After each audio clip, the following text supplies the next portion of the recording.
ಆಚಿ ಮಸಾಲ. ಎಂತ ಅಡಿಗೆಯ ರುಚಿಯಾಗೋ ರಹಸ್ಯವು 20 ರೂಪಾಯಿ. ಇವತ್ತು ನಟ ದರ್ಶನ್ ಅವ್ರಿಗೆ ಬಿಗ್ ಡೇ ಅಂತ ಹೇಳ್ಬೋದು. ಯಾಕಂತಂದ್ರೆ ಮಾಫಿ ಸಾಕ್ಷಿಗೆ ಅರ್ಜಿ ಸಲ್ಲಿಸಿದಂತಹ ಪ್ರದೋಷ್ ಅರ್ಜಿ ವಿಚಾರಣೆ ಇವತ್ತು ಕೋರ್ಟ್ನಲ್ಲಿ ನಡೆಯುತ್ತೆ. ನಟ ದರ್ಶನ್ಗೆ ಮಾಫಿ ಸಾಕ್ಷಿ ವಿಚಾರ ನಿದ್ದೆಗೆಡಿಸ್ಬಿಟ್ಟಿದೆ.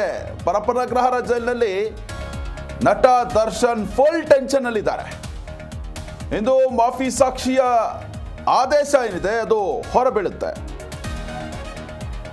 ಸಂಕಷ್ಟ ಪರಿಹಾರಕ್ಕಾಗಿ ಜೈಲಿನಲ್ಲಿ ದೇವರ ಮೊರೆ ಹೋಗಿದ್ದಾರೆ ದರ್ಶನ್. ಯಾರ ಜೊತೆಯೂ ಮಾತನಾಡದೆ ಏಕಾಂಗಿಯಾಗಿ ದಾಸ ಕಾಲ ಕಳೆದಿದ್ದಾರೆ ಎನ್ನುವುದು ಮಾಹಿತಿ ಲಭ್ಯ ಆಗ್ತಾ ಇದೆ. ಮಾಫಿ ಸಾಕ್ಷಿ ಆತಂಕದಲ್ಲಿ ನಟ ದರ್ಶನ್ ಮೌನಕ್ಕೆ ಶರಣಾಗಿದ್ದಾರೆ. ಇನ್ನು ಪ್ರದೋಷ್, ಈ ಒಂದು ರೇಣುಕಾಸ್ವಾಮಿ ಹತ್ಯೆ ಪ್ರಕರಣದಲ್ಲಿ A14 ಆರೋಪಿ ಆಗಿರುವಂತಹ ಪ್ರದೋಷ್ ಏನಿದಾರಲ್ಲ, ಈತ ನಾನು ಅಪ್ರೋರ್ ಆಗ್ತೀನಿ, ಮಾಫಿ ಸಾಕ್ಷಿಗೆ ನಾನು ಸಮ್ಮತಿ ಇದೆ, ನಾನು ಸಾಕ್ಷಿಯನ್ನು ಹೇಳ್ತೇನೆ, ಈ ಪ್ರಕರಣದಲ್ಲಿ ನಡೆದಂತಹ ಏನೆಲ್ಲ ಘಟನೆಗಳು ನಡೀತು ಅದೆಲ್ಲರದರ ಸತ್ಯಾಸತ್ಯತೆಯನ್ನು ನಾನು ಕೋರ್ಟ್ ಮುಂದೆ ಹೇಳ್ತೇನೆ ಅನ್ನೋ ಒಂದು ಹಿನ್ನೆಲೆಯಲ್ಲಿ ಅರ್ಜಿಯನ್ನು ಸಲ್ಲಿಕೆ ಮಾಡಿರುವಂಥದ್ದು. ಹೀಗಾಗಿ ಇವತ್ತು ಸೆಷನ್ಸ್ ಕೋರ್ಟ್ನಲ್ಲಿ ವಿಚಾರಣೆ ನಡೆಯುತ್ತೆ. ವಿಚಾರಣೆ ಸಂದರ್ಭದಲ್ಲಿ ಏನಾದರೂ ಒಪ್ಪಿಗೆ ಸಿಕ್ಕರೆ ನಟ ದರ್ಶನ್ಗೆ ಸಂಕಷ್ಟ ಕಟ್ಟಿಟ್ಟ ಬುತ್ತಿ. ನಟ ದರ್ಶನ್ ಹೀಗಾಗಿ ಸಾಕಷ್ಟು ಚಿಂತೆಯಲ್ಲಿದ್ದಾರೆ. ಆಪ್ತನಾಗಿದ್ದಂತಹ ಪ್ರದೋಷ್ ಕಳೆದ 20 ದಿನಗಳಿಂದಲೂ ಕೂಡ ಬೇರೆ ಬೇರಕ್ನಲ್ಲಿ ಇದ್ಕೊಂಡು ಮಾಫಿ ಸಾಕ್ಷಿ ಆಗೋದಕ್ಕೆ ತನ್ನ ವಕೀಲರ ಜೊತೆ ಮಾತುಕತೆಯನ್ನು ಕೂಡ ನಡೆಸಿದ್ರು. ಹೀಗಾಗಿ ಕೋರ್ಟ್ನಲ್ಲಿ ಅರ್ಜಿ ಸಲ್ಲಿಕೆಯಾಗಿತ್ತು. ಮೊದಲೇದಾಗಿ ಏನು ಈಗ ಸರ್ಕಾರದ ಪರ ವಕೀಲರೇನಿದ್ದಾರೆ ಅವರು ಈಗಾಗಲೇ ಮಾಫಿ ಸಾಕ್ಷಿಯ ಒಂದು ಪ್ರಮುಖವಾದಂಥ ಅಂಶಗಳೇನಿದೆ ಅವನ್ನೆಲ್ಲ ಕಂಪ್ಲೀಟಾಗಿ ಅವಲೋಕನ ಮಾಡಿದ್ದಾರೆ.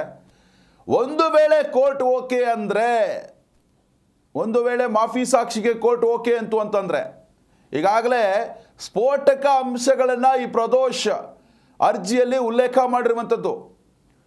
ಯಾವ ರೀತಿ ರೇಣುಕಾಸ್ವಾಮಿ ಹತ್ಯೆ ಆಯಿತು, ಯಾವ ರೀತಿ ನಾನು ಈ ಪ್ರಕರಣದಲ್ಲಿ ಸಹಾಯ ಮಾಡಿದೆ ಅನ್ನೋದು ಹಿನ್ನೆಲೆಯಲ್ಲಿ ಆತ ಕೆಲವೊಂದು ಅಂಶಗಳನ್ನು ಅದರಲ್ಲಿ ಉಲ್ಲೇಖ ಮಾಡಿದ್ದಾನೆ. ಇನ್ನು ಈ ಬಗ್ಗೆ ಹೆಚ್ಚಿನ ಡೀಟೇಲ್ಸನ್ನು ನೀಡ್ತಾರೆ ಮಾನೇಕಲ್ ಪ್ರತಿನಿಧಿ ಮೂರ್ತಿ ಸಿ ದೂರವಾಣಿ ಸಂಪರ್ಕದಲ್ಲಿದ್ದಾರೆ. ಮೂರ್ತಿ, ಇವತ್ತು ನಟ ದರ್ಶನ್ಗೆ ಬಿಗ್ ಡೇ, ಆದರೆ ನಿನ್ನೆ ರಾತ್ರಿ ಎಲ್ಲ ಚಿಂತಾಕ್ರಾಂತರಾಗಿ ನಟ ದರ್ಶನ್ ಕಳಿಬೇಕಾದಂತಹ ಪರಿಸ್ಥಿತಿ ಜೈಲಿನಲ್ಲಿ. ಒಂದು ಕಡೆ ಪವಿತ್ರ ಗೌಡ ಕೂಡ ಟೆನ್ಷನಲ್ಲಿದ್ದಾರೆ ಅನ್ನೋದು ಮಾಹಿತಿ ಲಭ್ಯ ಆಗ್ತಾ ಇದೆ. ಸದ್ಯಕ್ಕೆ ದರ್ಶನ್ ದೇವರ ಮೊರೆ ಹೋಗಿದ್ದಾರೆ ಅನ್ನೋದು ಮಾಹಿತಿ ಇದೆ. ಯಾವ ರೀತಿಯಾದಂತಹ ವಾತಾವರಣದಲ್ಲಿ ಜೈಲಿನಲ್ಲಿ ಇವರು ಕಳೀತಾ ಇರುವಂಥದ್ದು ನಟ ದರ್ಶನ್ ಅವರು ಅಂತ ಈಗ? ಹೌದು, ಇವತ್ತು ಪ್ರದೋಷ್ ಅವರ ಒಂದು ಮಾಫಿ ಒಂದು ತೀರ್ಪು ಹೊರಬೀಳುವ ಹಿನ್ನೆಲೆಯಲ್ಲಿ ನಿನ್ನೆ ರಾತ್ರಿಯಿಂದಲೇ ಕೂಡ ದರ್ಶನ್ ಅವರು ತಮ್ಮ ಕೊಠಡಿಯಲ್ಲಿ ಒಂದು ರೀತಿಯ ಏಕಾಗ್ರತೆಗೆ ಜಾರಿ ಇರ್ತಕ್ಕಂಥದ್ದು ಮತ್ತು ಒಂಟಿತನಕ್ಕೆ ಜಾರಿ ಇರ್ತಕ್ಕಂಥದ್ದು. ಇವತ್ತು ತೀರ್ಪಿರುವ ಹಿನ್ನೆಲೆಯಲ್ಲಿ ನಿನ್ನೆ ರಾತ್ರಿಯಿಂದನೂ ಕೂಡ ಸರಿಯಾಗಿ ಊಟ ಮಾಡದೆ ಒಂದು ರೀತಿಯ ನಿದ್ದೆಗೆಡಿಸಿಕೊಂಡು ಇಡೀ ರಾತ್ರಿ ಎಲ್ಲ ಕಳೆದಿರ್ತಕ್ಕಂಥದ್ದು. ಹಾಗಾಗಿ ಮಧ್ಯಾಹ್ನ ಸಂಜೆ ಊಟ ಕೊಟ್ಟಂತ ಸಮಯದಲ್ಲೂ ಕೂಡ ಆತ ಊಟವನ್ನು ಸೇವಿಸದೆ ಸಹಪಾಠಿಗಳಂದ್ರೆ ಸಹ ಬಂದಿಗಳ ಜೊತೆ ಕೂಡ ಮಾತನಾಡದೆ ಅವರು ತಡರಾತ್ರಿ ನಿದ್ದೆಗೆ ಜಾರಿ ಇರ್ತಕ್ಕಂಥದ್ದು. ಬೆಳಿಗ್ಗೆ ಮತ್ತೆ ಬೇಗ ಎದ್ದಂತಹ ದರ್ಶನ್ ಅವರು ತಮ್ಮ ಕೊಠಡಿಯಲ್ಲಿ ಒಂದು ದೇವರ ಮೊರೆ ಹೋಗಿರ್ತಕ್ಕಂಥದ್ದು. ಅಲ್ಲಿ ಇರ್ತಕ್ಕಂಥ ಒಂದು ಫೋಟೋದಲ್ಲಿರ್ತಕ್ಕಂಥ ದೇವರಿಗೆ ಕೈ ಮುಗಿದು ನನ್ನನ್ನು ಕಾಪಾಡು ಅನ್ನೋ ಒಂದು ರೀತಿಯಲ್ಲಿ ಪಶ್ಚಾತ್ತಾಪದ ರೀತಿಯಲ್ಲಿ ಅದನ್ನ ದೇವರನ್ನ ಬೇಡಿಕೊಂಡಿರ್ತಕ್ಕಂಥದ್ದು. ನಂತರ ಜೈಲು ಸಿಬ್ಬಂದಿ ಕೊಟ್ಟಂತಹ ಒಂದು ಕಾಫಿಯನ್ನು ಸೇವಿಸಿ, ತಿಂಡಿಯನ್ನು ಸೇವಿಸಿದೆ, ಮತ್ತೆ ಪೇಪರ್ ಮೇಲೆ ಕಣ್ಣ ಇಚ್ಚಿದಂತಹ ದರ್ಶನ್ ಅವರು ಯಾರ ಜೊತೆನೂ ಮಾತಾಡದೆ ಒಂದು ರೀತಿ ಕೊಠಡಿಯಲ್ಲಿ ಏಕಾಂಗಿಯಾಗಿ ಇರ್ತಕ್ಕಂಥದ್ದು. ಹಾಗಾಗಿ ಒಂದು ರೀತಿ ಇವತ್ತು ಒಂದು ಮಾಫಿ ಸಾಕ್ಷಿ ತೀರ್ಪು ಹೊರಬೀಳುವ ಹಿನ್ನೆಲೆಯಲ್ಲಿ ಎಲ್ಲೋ ಒಂದ್ ಕಡೆ ಭಯಭೀತರಾಗಿದ್ದಾರೆ ದರ್ಶನ್ ಅವರನ್ನೋದು ಕೂಡ ಒಂದು ರೀತಿ ಅನುಮಾನಕ್ಕೀಡು ಮಾಡಿಕೊಡ್ತಿದ್ರು. ಮತ್ತೊಂದು ಕಡೆ